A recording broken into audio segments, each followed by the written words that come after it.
16.6. olin varannut pari tenniskenttää pelatakseni tuttujen kanssa kesäisesti tennistä, mutta kuten näkyy, niin tässä on kunnon vesikalvo näillä kentillä, joka 2010 Tampereen liikuntatoimi pisti 1000 pillun päreeksi. Niin tästä kadotettiin hiekkanurmikentät. Tässä on nyt tämmönen kunnon vesikalvo. Tää on suoraan lätäköllä näillä kentillä. Ei ole mitään pelaamisen järkeä. Eli kentäthän piti maksaa etukäteen liikuntatoimeen. Ei käynyt tilille maksu, vaan piti mennä erikseen toimistoon. Ylimääräinen riasa, niin kuin ei kaupungilla olisi tilinumero, mikä olisi voinut maksaa. Ja tästä vierestä tämä ainoa hiekkanurmikenttä.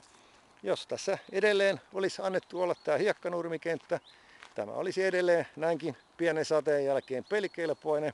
Tässä ei hiekkanurmeen ei jää pikkuvesi pinnalle, vaan se menee lävitse. Ja tässä on käytetty Tampereen kaupungin veroeuroja täysin holtittomasti. Eli tämä kenttä muutetaan vastaavan kaltaiseksi vesilätäkkökentiksi.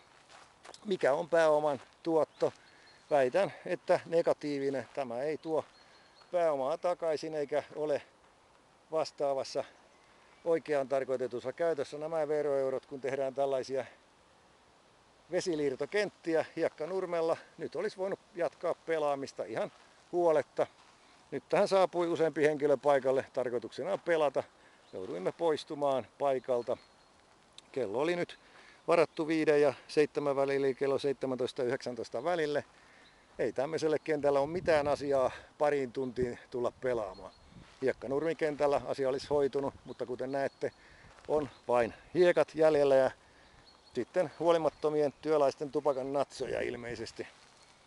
Että suoraan sanottuna vituttaa tällainen hulluus ja rahojen tuhlailu Tampereen kaupungin liikuntatoimen, että puolueen määrärahat on kohdistettu suoraan sanottuna yksinkertaisille perseen sudille, jotka haaskaa rahoja erilaisten rakennusyhtiöiden kanssa. Olisiko kirveelle töitä?